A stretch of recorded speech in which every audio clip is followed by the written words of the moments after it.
Welcome, wanderers. Tonight we embark on a perilous journey through Avalon. But an Avalon unlike one we've seen before. The kings are no more, and in their wake are the kings of ruin. They roam the countryside, spreading chaos and destruction wherever they go. Villages crumble, forests grow wild and untamable, and the once glorious light of humanity flickers like a dying ember. Yet in the midst of this desolation, there is a chance, a fragile hope, that we might uncover the secrets to ending this age of ruin. But the cost may be greater than we can bear. Join me as I do a solo playthrough of Tainted Grail, Kings of Ruin. Throughout this journey, I'm going to be focusing on a more story-rich experience. I will show the gameplay and strategy. However, the focus of this playthrough is to experience the story, role-play through the different scenarios, and uncover what is causing the Kings of Ruin to awaken once more.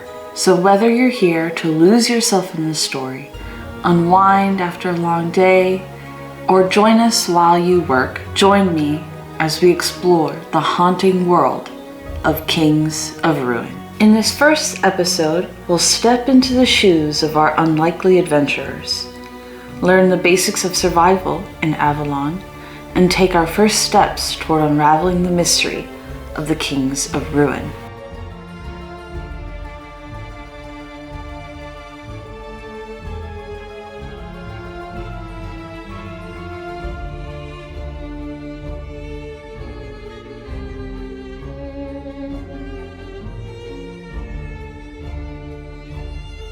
With setup now complete, we can introduce our two characters.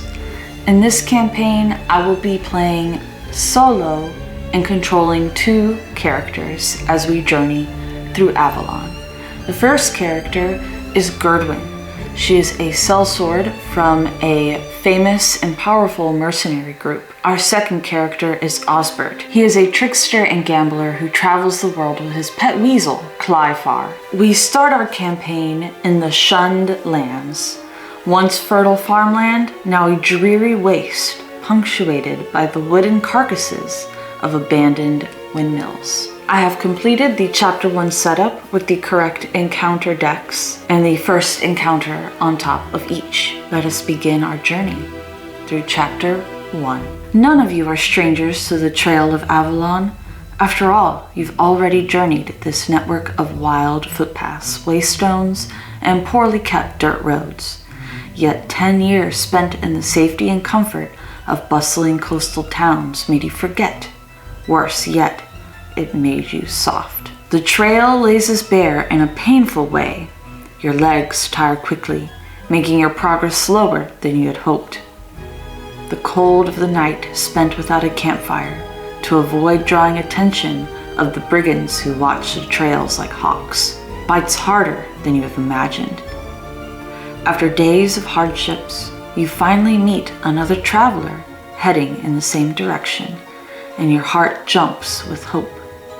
But as you approach and hail them, they turn toward you, revealing a teeth-rimmed hole that stretches from their limp jaw to their belly. Thin arms, too long and with far too many elbows, extend in your direction. Then, as you flee in panic, a thunderstorm catches you on the stony highland. Soaked to the bone, chased by strange wails that seem to come from everywhere at once, you all take shelter in the only hideout visible, under an old, crooked dolmen, its stone roof and two walls protecting you from elements and prying eyes.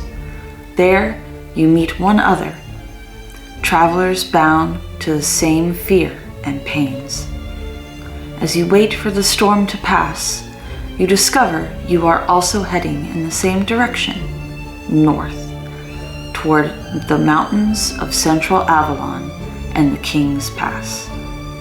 Once the sun finally pierces the clouds, journeying together seems the only reasonable idea. After all, it is good to have someone watch while you sleep, or make bandits think twice about ambushing you. Then, as long days and even longer evenings by the campfire drag on, you gradually open up and tell one another what set you on this dangerous path in the first place. It feels good to share your loss, hopes, and fears with someone. It feels good not to be alone with your thoughts here, on the edge of the weirdness that can hear everything and turn our every fear against you. When you reach the northern edge of 4 maidens, you know one another well and are determined to head together, at least as far as the King's Pass, which now seems almost in your grasp. The lively and safe coastal areas of 4 maidens now lie behind you.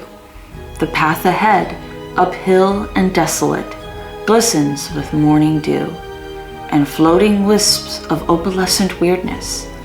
It's been a while since you've seen the capricious, ever-changing fog with your own eyes. The waystone nestled in high grass just off the trail looks almost spent. You walk toward it and inspect it with interest. Every waystone has its keeper in civilized lands, a feudal lord, a local town, or a brotherhood sworn to protect it. But here, so close to the pure weirdness that still covers most of Avalon, these landmarks are often snuffed out by the powers that dwell in the fog. There are also mentions of those who drain their power on purpose, though you can't comprehend how vile one would have to become to stoop this low. It's been a while since you've reactivated any stones, and it does require some effort and proper offerings. But you know you will never reach the King's Pass without their guiding light. As your hands carefully touch the surface, the stone comes back to life, strands of weirdness in the air immediately slithering away like snakes from a flaming torch. You're lucky. The stone was not yet fully exhausted, and walking up to it was easy. The others that lie ahead will require more effort. With the waystone now activated, we can flip over 102 to its clear side. The Crooked Sentinel. With the waystone now activated, the next path is clear for us to travel. It takes 1 energy each to move forward. So I will move them down 1 and walk them forward towards the Crooked Sentinel. There is an instant action when we head there. We do not have the Hints Part 2 status, so we will explore 102. With the dreary, shunned lands behind you, you now draw close to King's Pass. You've already walked this road once in the opposite direction, though the time makes memories into a blur. You know there should be a narrow, winding trail leading up to the pass not far in the east. To the west, the land drowns in pure weirdness.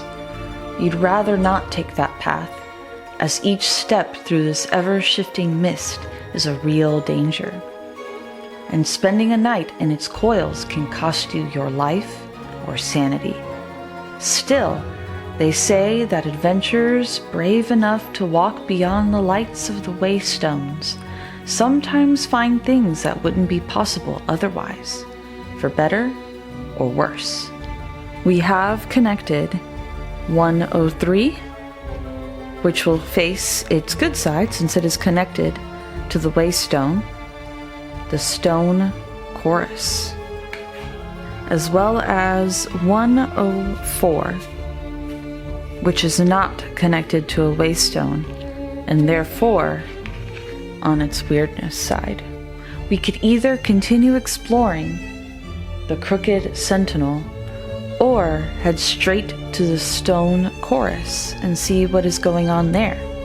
We have enough food to last 1 night. However, if we want to travel the King's Pass, we may need more, which could bring us back to the Shunned Lands with the Harvest Wild Crops option, or to the Stone Chorus to hunt what is there. However, we would have to resolve an encounter and hunt for our food. Let us explore the Crooked Sentinel again to make sure we've found everything in this location before we move on and start our hunt. The Crooked Sentinel. A crooked statue of a hooded four-dweller presides over the rolling hills. A repulsive memento that this land once belonged to other, much older beings. They say the former rulers of Avalon left these statues, commonly called menhirs, all over the land. To what end? You cannot fathom. The statue's long cloaks, splits near the base, providing enough space for a grown human to squeeze inside. A broken rune wagon rests on the side of an old trail that weaves past the sentinel, the wagon's guards looking at you suspiciously. Let us first enter the statue. Osbert, as he is short in stature, will try to enter. That costs 1 energy, and we go to verse 1. You squeeze into a narrow opening at the foot of the statue, and a vile stench immediately overwhelms you. Some previous travelers decided to use this hidden space as a toilet and adorn the walls with profanities. If we have 1 caution, go to verse 3. Osbert is a very cautious man, so we will continue on to verse 3. Among the obscene messages, you find a hidden note written with charcoal. Kader, I did as instructed, pushed everything into weirdness to the west. 100 paces forward and 20 to the left of the old milepost. Don't let this stuff sit there too long, or something strange is bound to happen. We gain the Secret Messages, Part 1 status.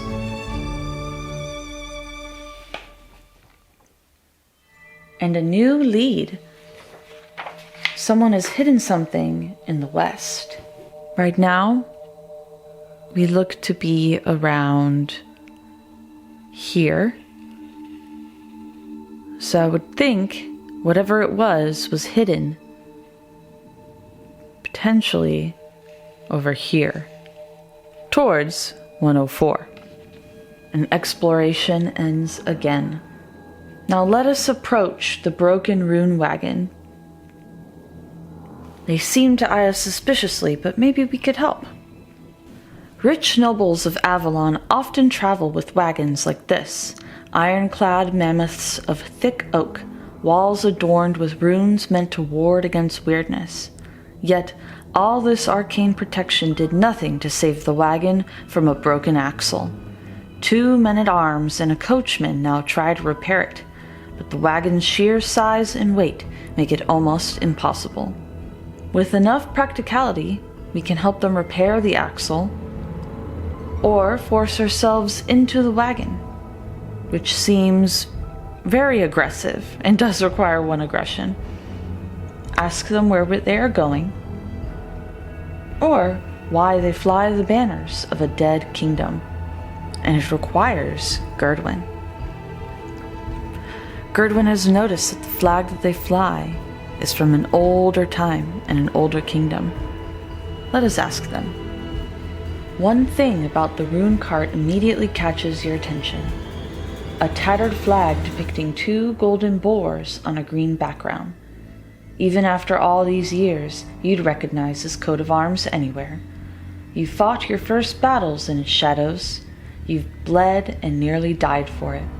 Now, excitement mixed with anxiety washes over you as you see it again. The banner of the lost kingdom of Lothian, a land of Claudine the Unknighted. You ask the men-at-arms about the meaning of the banner. One is excited enough to tell you Lothian shall rise again soon. The other immediately silences him. Could it be that a Lothian noble waits inside the wagon? The old fat King Loth, who spent so many years straining the hospitality of the 4 maidens nobles. His snake of a wife? Or maybe, you shudder, the Dolores twins themselves. We gain the Rumors and Hearsay Part 1 status. Gerdwin loses 1 terror and gains 1 stamina. We are back at full energy. And exploration ends. We can go back and try to help them repair the axle now. Which, now that we know that they fly the banners of Gerdwin's old kingdom, we offer them their help. Gerdwin has enough practicality to help them repair the axle. However, it will cost 2 energy. I will use both energy on Gerdwin since Osbert already has 2 energy down from traveling and entering the disgusting hole. Friendly chatter helps you and the men break the monotony of long, hard work. Though they try to avoid any details about their passengers or their mission, you do learn that the broken waystone at the top of King's Pass is still inactive. No one is really sure whether it will be possible to fix it and open the long-lost routes to Venezia, Lothian, and the southern coast. Regardless, exiled King Loth had already gone to the pass with most of his men, afraid someone would be a step ahead of him and would reach the lost lands of Lothian before he gets there. When the axle is finally repaired, the wagon's driver repays your kindness with a good meal. His friend pushes a small, cloth-wrapped weird candle into your hand. With the rune wagon repaired, we won't need it much, he says. You, on the other hand, we gain the Friend of Nobility Part 1 status.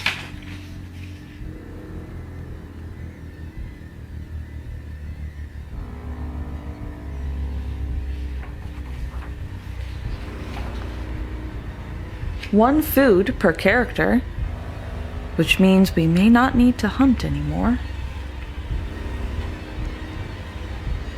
And a weird candle consumable item.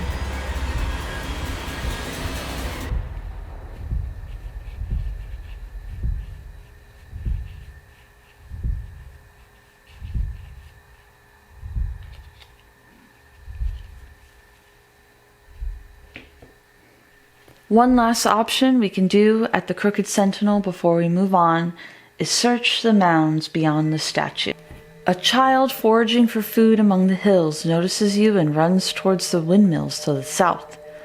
The structures might be occupied. An exploration ends. We have not quite figured out yet how to light and restart these waystones. Our only other option is to keep exploring the areas around us and see if there is much else to find. The decrepit windmills to the south seem to be occupied. Maybe we can find our answers there. With 1 energy each, we walk back down towards the shunned lands. Once fertile farmland, now a dreary waste, punctuated by wooden carcasses of abandoned windmills. As you watch their frayed blades slice the gray sky to pieces, movement flutters in the corner of your eye. You feel something watching you from between the structures. But it can't be right. Only shadows dwell here, reminding sore-footed travelers of the region's opulent past. Let us go to the windmills, as we saw someone was there. Osbert will use his energy to explore. We do not have Sharp Truth, Songs of Avalon, or Negotiator, or a time token, so we will go to verse 5. Footprints of a small child weave between the fields and ruins, eventually leading you to an inhabited windmill. Verse 9. The family dwelling in the windmill somehow managed to avoid the worst effects of the exposure to weirdness. Still, they are malnourished, half-wild, and suspicious. They treat you as if you were just another hallucination, or worse, a weird spawn. We could attempt to gain their trust, which would check our diplomacy. However, these people seem to truly need our help. So let us go to verse 18. Find secret card 199. Gerdwin starts with bribery, impatience, and keen sight, while Osbert starts with path of harmony, stroke of luck, and haggling. The windmill denizens, you must prove to them you're not just another weird spawn or hallucination. We need either 1 empathy or spirituality to do any improvements. Osbert only has 2 caution, 1 empathy, and 1 spirituality. So we need to set up the cards to be able to score with Osbert. I think our best choice is to start with Impatience. This will bring us up 1 and leave Spirituality to 1 as well, which we can do. And this card has 2 charges. Gerdwin is now the active player. That is the end of Gerdwin's turn, and now we resolve the enemy's action. We drop back down and lose 1 turn icon. And now it is Osbert's turn. Osbert feels a stroke of luck.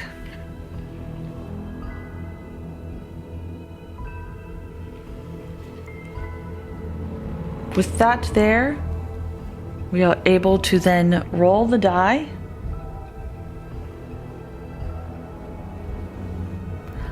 I will use this instead to track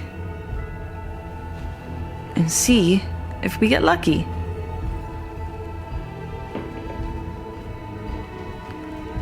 We do not.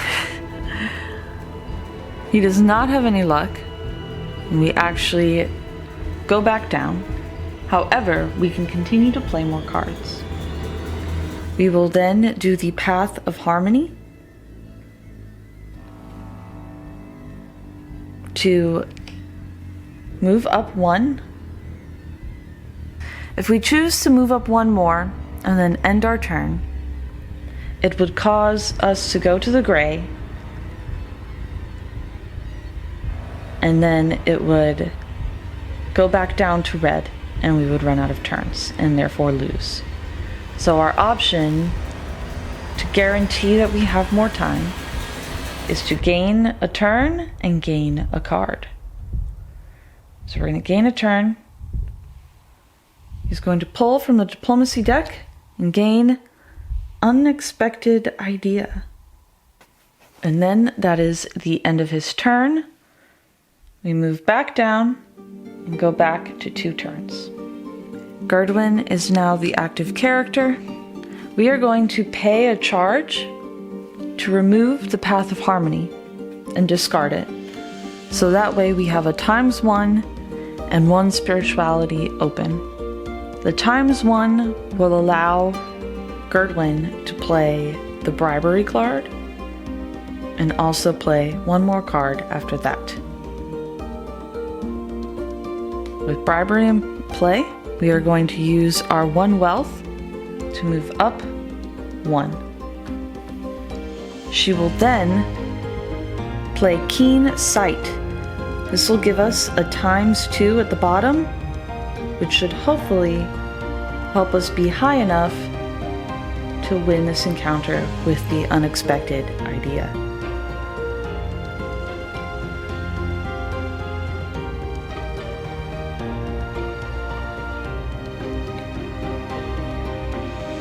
We gain a charge on this card since we are still in the red.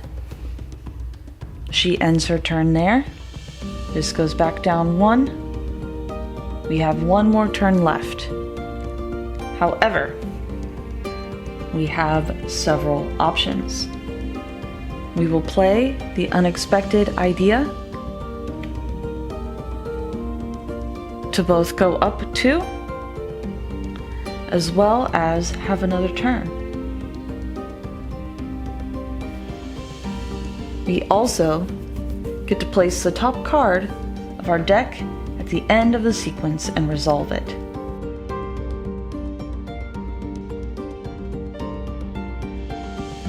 He does not have 2 spirituality. However, we can pay 1 magic to go up 1 Oh, even better. If we discard this card, we'll go up 1 for certain. So we're going to use this charge to remove this card, go up 1 more. And with that, that is the end of Osbert's turn. We go down 1, the rounds are over, and we are within the gray, which means we have succeeded our diplomacy check, even though it took both our wealth and our magic. Oh, not our magic, but some wealth to do so. With that success, we have convinced them that we are not monsters. Therefore, we gain the Negotiator Part 1 status. The family invites you to their hideout on the 2nd floor of the windmill. The path leads up a retractable ladder and past thick oaken doors marred with claw marks. In a cramped room above, you learn that all settlers from the area fled soon after the weirdness came. However, these people firmly believe that the king in the east will return and save their land. And so they wait, harvesting wild crops whenever someone lights the nearby waystone. While you're wrestling with your thoughts, the woman keeps talking. You learn the weirdness in the ramshackle dwelling is now the least of her worries. Every couple of months, a strange group of men in robes travel down the old path to the King's Pass that leads west from the Crooked Sentinel. They were here just a fortnight ago, and ever since this visit, the woman's second daughter, 14-year-old fair-haired Alyssa, blessed with the voice of an angel, has not been seen. Our new lead is a young girl from the windmills is supposedly taken by a strange-looking band of travelers, the old path west of the Crooked Sentinel. Well, sounds like we will need to find their daughter in 104. That is the second item that we've seen there, so that is something that we definitely need to explore. Gerdwin and Osbert promise to find their daughter with the beautiful voice. Let's use 1 more energy to follow the mysterious shadow. That requires at least 1 courage, so Gerdwin, wondering about what is going on, is the first one to do it. She's going to use her energy, and then we will read section 1. Catching shadows is a fool's errand. As soon as you move in its direction, the shape struts away and disappears into the surrounding weirdness. To ensure it wasn't just hallucination, you approach the spot where it disappeared. The footprints on the ground are very real and not human. Their shape and irregular gait betray that whoever left them was severely disfigured. A glint of gold in the mud catches your attention as you inspect the footprints. It is a small golden coin from Homelands, bearing the countenance of King Arthur Pendragon. A hole drilled through it with a leather strap reveals the creature was wearing it as a charm. You know of only one group that wears the mementos of one true king as their amulets, but what would they do so close to civilized realms? You fail to find more clues, but you do locate another, smaller, and more regular set of tracks leading from one of the neglected farm fields to one of the dilapidated windmills. Is someone still living there, sustaining themselves on wild crops? You gain 1 wealth and the Curios Part 1 status. We will take 1 wealth back to regain it and add Curios Part 1. Now we have 2 choices that I can think of.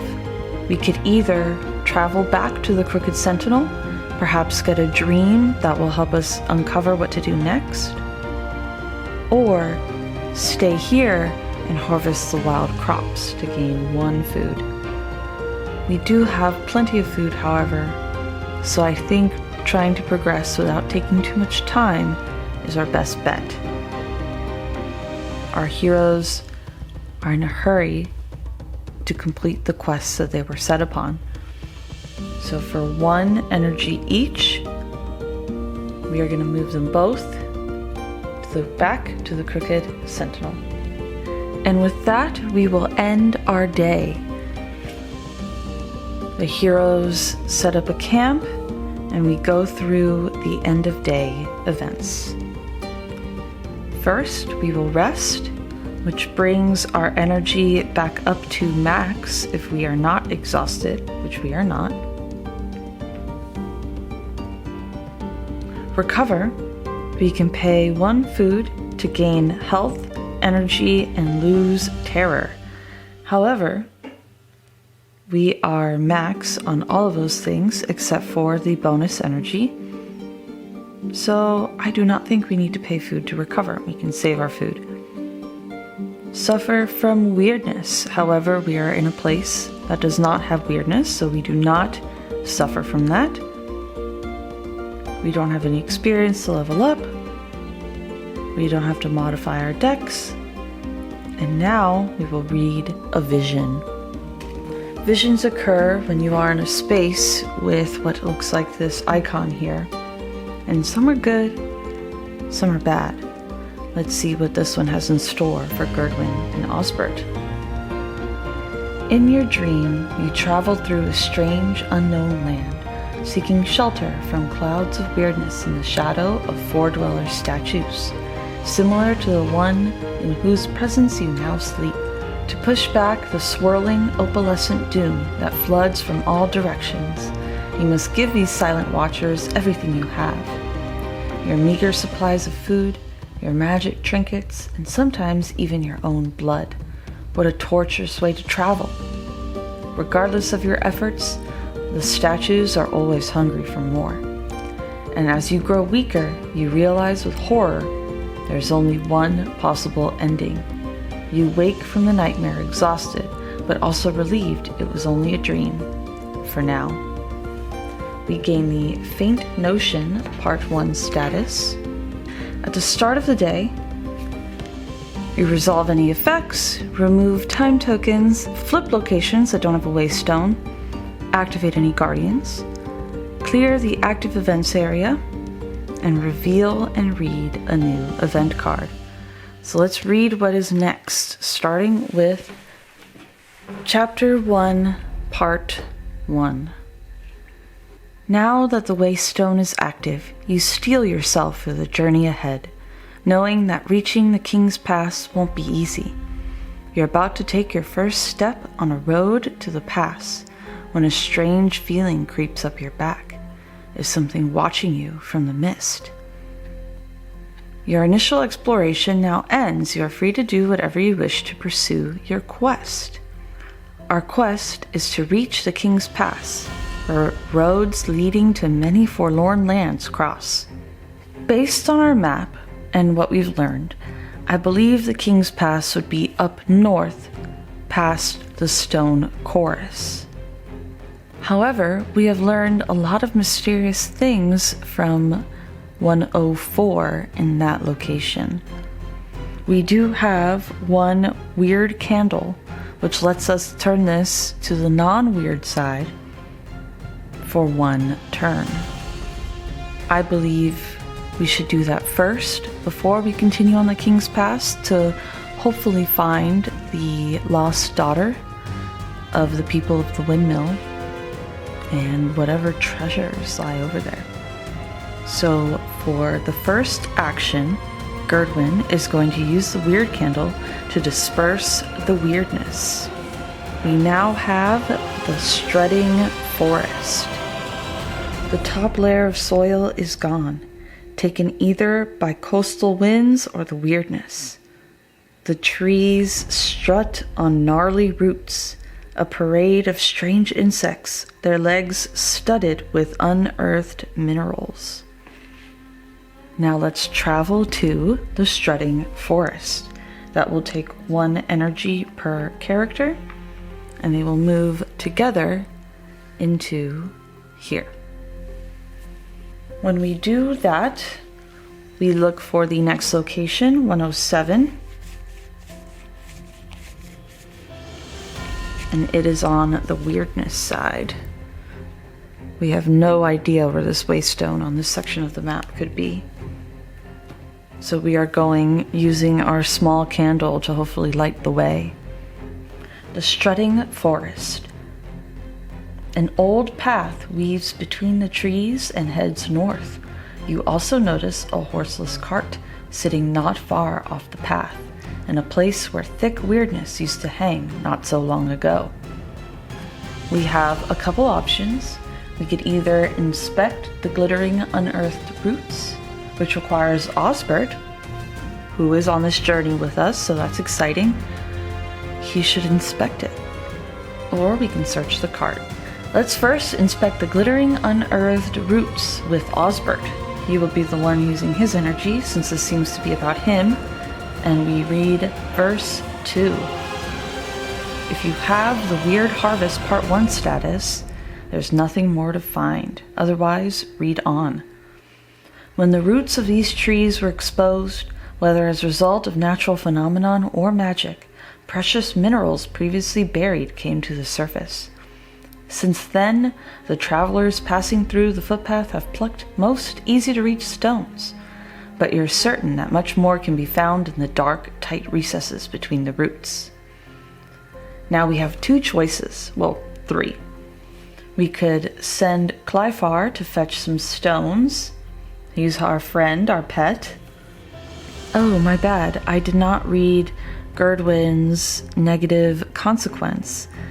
After you travel, if you have less than 2 stamina, or less than 2 energy, you lose 1 health. In the previous turn, after she traveled, she only had 1 energy left, so she should lose 1 health. However, she has plenty of health, and I still will not eat anything to rest for the previous night, but that is something to remember. Continuing on, we can either send Clyfar to fetch for some stones, push ourselves under the roots, or leave. This seems like a pretty tricky place to go through. I think we should send Clyfar to fetch what he can find first. Okay, Clyfar, let's see what you can do. We're going to the Book of Secrets, verse 219. That's pretty far. Let's see. Book of Secrets, that is in the back of the book. 219. Here we are. Clyfar eagerly runs into the labyrinthine forest of gnarled roots. He rummages under one of the trees for a while, when suddenly the tree begins to move on its own, slowly squeezing its roots tighter. A furry bolt shoots out from between them and jumps into your embrace. It takes you some time and tasty treats to calm your pet down. You regret that Clyfar, smart as he is, cannot tell you what caused this panic. You certainly don't want to check this on your own. You pocket a large sunstone he brought you and decide to move on. We gain 1 wealth. Seems like we chose the better option instead of Osbert getting squished. The only other option left in this area is to search the cart, so let's go see what's there. The cart probably belongs to a traveling merchant, judging from the bloodstains on the front bench of the cart. The owner did not part with it willingly. The money box is smashed open and several containers are empty. Someone probably took the most precious loot and pushed the cart with the rest into the weirdness, to retrieve it sometime in the future. There's nothing incredibly precious among the remaining wares, but the sheer amount is enough for your sack to bulge out pleasantly. We gain 2 food, 1 wealth, 1 magic, and 1 item A. That is some serious loot, and everyone is very happy to hear that. We will get 1 food for each of our characters. 1 magic for Gerdwin, as she seems to need it, and 1 wealth for her as well. Gain the Sticky Fingers Part 2 status, and exploration ends.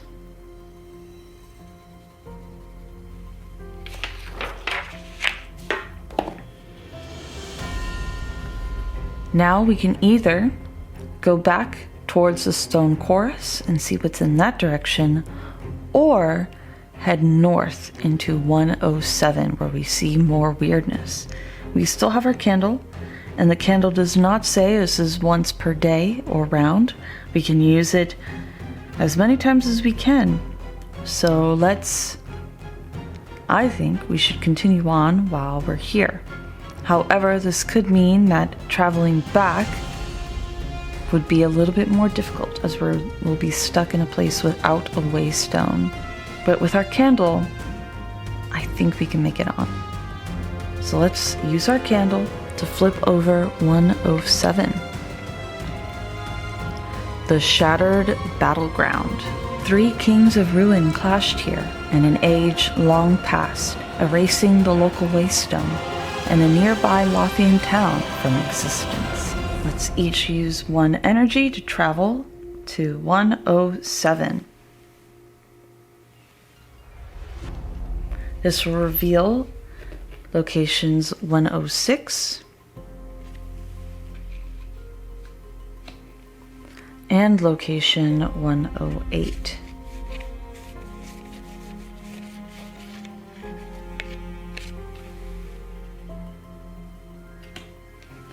Let's explore 107 and see what is in store here. 107, the Shattered Battleground. With the merciful shroud of weirdness lifted, the pockmarked face of this damaged land now lies in full view. Each hill cleaved in half, each impact crater glistening with shards of obsidian. Each discarded weapon and piece of ancient armor tells a different part of a single story. The tale of the night when the 3 kings of ruin clashed, reshaping the land itself forever.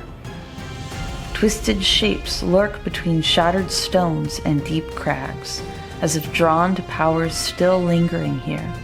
They make it impossible to reach some parts of the battlefield, and the more time you spend here, the greater the chance they take interest in you. Now we have many options to choose from. We can go to the hillside, the golden cathedral, the bubbling pool, the titanic helmet, but that's only in chapter 5, or the cracked orb, which is also only in chapter 5. These are all very interesting and hard to decide. However, I think Osbert really likes trinkets and things like that, and something made of gold, like the Golden Cathedral, seems like something he might be most interested in. So let's go there first. That will take 1 stamina total to explore as a group. We will take Osbert's stamina, since Gerdwin can't walk too far with low energy, or she loses health. Golden Cathedral is verse 3. As you get closer and closer to the cathedral, it grows smaller and smaller. The perspective plays a trick on you. It is not a building, but a giant pauldron with an ornament that resembles a temple. No mortal would wear something this heavy and unwieldy into combat. Still, they say that Claudine the Unknighted was known for golden armor that depicted his dream. A new capital to shame homelands, the unfinished city of Sorlois. There are gemstones embedded in the pauldron, but prying them loose would require incredible strength. We do not have enough aggression, unfortunately, so we will place a time marker and go to verse 10.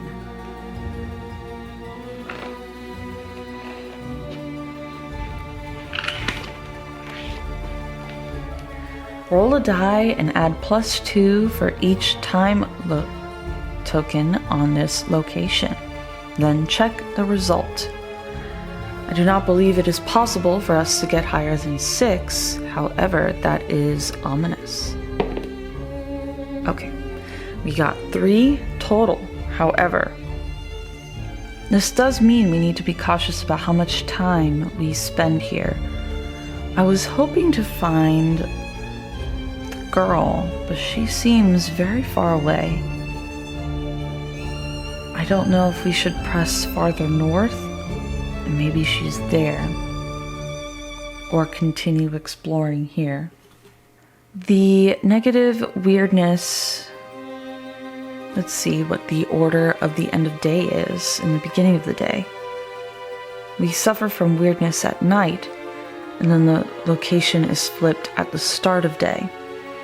So we would not gain the negative consequences of the weirdness if we turned it unweird for one day and then woke up and it being weird again at night. So I think we can press forward without too many consequences. I'm going to use the weird candle one more time to unveil the Iron Cage Fells. You will each use 1 stamina to walk 1 more location. And let's start exploring the Iron Cage Fells 108.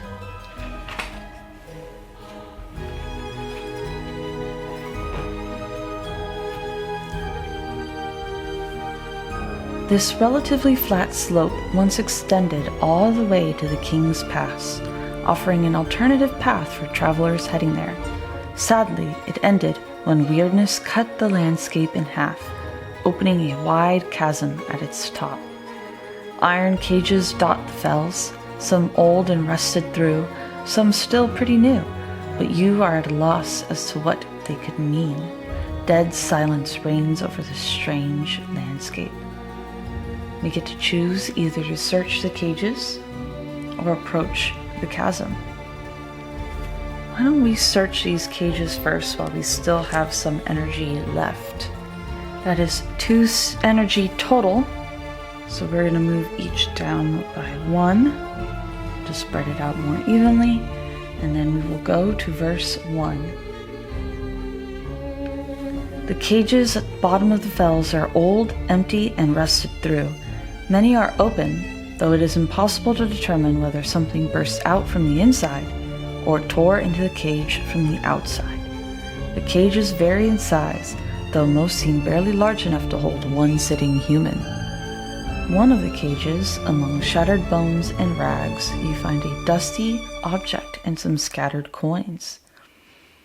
We gain 1 wealth, an item A, and foraging part 3. And that made me realize I did not get an item A from the previous one that we got. So let's shuffle these and get 2. From the previous one, we got the Tattered Banner. During diplomacy, we can flip this card to gain 1 positive influence. And for this one, we gained a rusty sword. Both of these are very handy. Let's give the banner to Osbert and the sword to Gerdwin. And we also gain 1 wealth. So now they are both evenly wealthy. And let us put foraging part 3 status.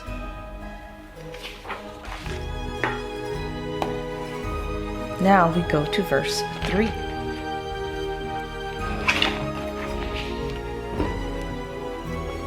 Most cages in the middle of the fell are newer and still hold together, keeping their content behind bars.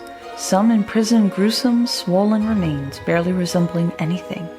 In others, warped bodies move slowly, clad in ragged human clothes.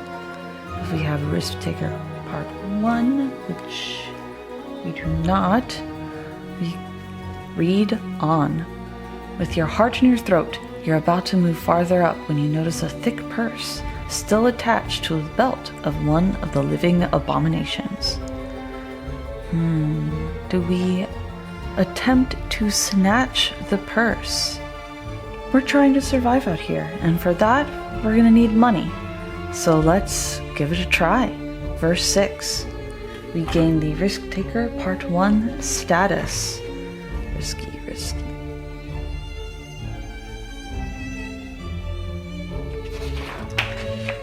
And then, if we have at least 2 practicality, which Gerdwin does, we go to verse 4. Verse 4 states, "Trying not to breathe in the smell, you cut the purse from the thing's belt. The sight of the postulant, swollen body is something you won't soon forget. After you retreat to a safe distance, you open the purse only to find that the coins inside have turned to mud. Only a lone magic ring resisted transformation. You regain 1 magic." Gerdwin was the one to have cut the belt, so she should gain the magic. And now on to verse 5. The cages at the bottom of the fell are all fairly new and filled with wailing, mutated creatures you do not wish to approach. Besides, thick weirdness makes it difficult to see or reach most of them. Spending more time here would be a fool's errand. We do not have Songs of Avalon Part 1, so we will read on. You can't shake off the feeling that something important hides in one of these countless shrouded cages. People who live close to the weirdness often have tools to help navigate it, and from the top of the slope, you see there is someone living in Lothian ruins to the lake to the southeast. A new lead. Find a person living by the lake and obtain from them something that would allow you to see in the weirdness. And exploration ends. That is most likely location 106 in this building that we see here. We'll have to explore that the next day. There is one more thing we can do for free, which is approach the chasm in verse 2. Let's do that really quickly before the day ends. The King's Pass, surrounded by mountains and clouds of weirdness, is visible from the top of the fell, not far to the east. If you squint, you can almost see the silhouette of the broken waystone at its center, and dozens of travelers like you camping at its foot. Unfortunately, this is as far as you can go. Before you, the top of the fell breaks, ending with a chasm far too wide to navigate. As you prepare to turn back, you notice more travelers who are approaching the same dead end, following your tracks. We gain Topography Part 2, and we draw and resolve a blue encounter. It seems that people were following us here.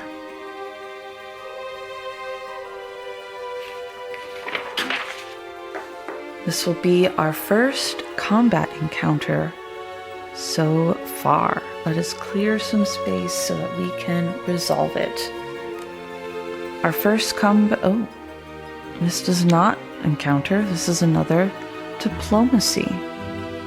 Let's set this up with our marker at the starting point.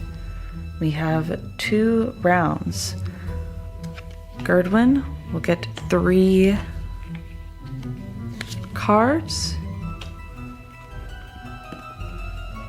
and Osbert will gain 3 cards.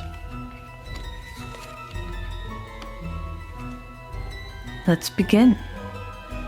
The only way to increase this is to do empathy or spirituality, and we have 2 rounds to do it.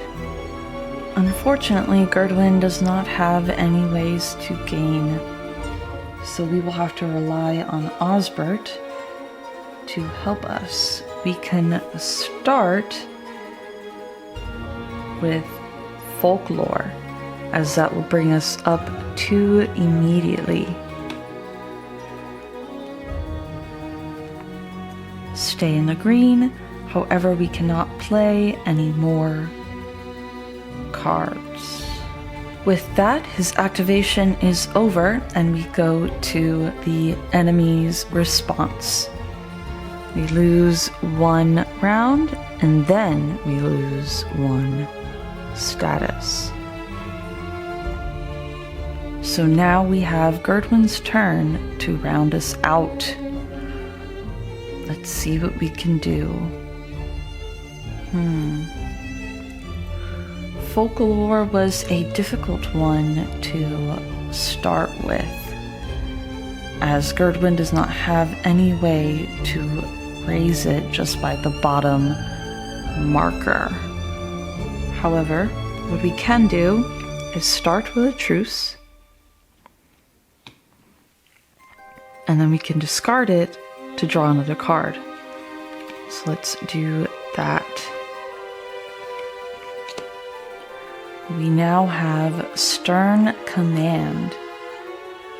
Truce gave us an extra activation, I believe. I don't think we will start with Truce to, if we would like, do an additional card, or we can prevent going down to and then after discard this card. I think that's our best option. What we do is we prevent going down to and after we discard it. So we were going to end her activation, the enemy's response, we lose another round, and we end in the gray. That will give us 1 terror. However, we also gain 1 food. And end this encounter. I could have used the Tattered Banner. I just realized to gain green instead, and I completely forgot. Everyone should try to remember to use their items if they have them. We'll just say that Osbert was too flustered to remember to use his banner. And with that, we don't have much else to do at the end of the day. So let us rest here at the Iron Cage Fells. For our end of day step, we will go up to our max energy, and Gerdwin will eat 1 food in order to gain energy, gain her health back, and drop her terror by 1. We are not yet suffering from weirdness, as it has not turned to the weird side yet. And there are no visions, so we will now resolve the start of day. We remove any time trackers. Flip locations to the weird side if they do not have a waystone. This is a locked event card, so that stays in play. However, we still reveal and read Part 2. As you make camp, you notice strange shapes lurking in the dark at the edge of your vision. In the late evening silence, their inhuman whispers reach your ears, making your skin crawl, even though you can only make out single words. The sword of old, cradle, ruined ones, the passage east. Finally, you can't take it anymore. You grab a flaming branch from the campfire and swing at them, sending sparks into the starry night above. The shapes slither back into the darkness, though you are confident they will return soon. It's best to hurry. Each character loses 1 health and gains 1 terror. And with that, we start the next day. This concludes part 1 of our playthrough of Tainted Grail, Kings of Ruin. In the next episode, we will travel back towards 106 and hopefully see and find whatever item can help us see through the weirdness. Hopefully find the lost daughter of the people of the shunned lands. And eventually make our way to the King's Pass, where we could find a way through. Thank you so much for joining me today, and I will see you next time in Avalon.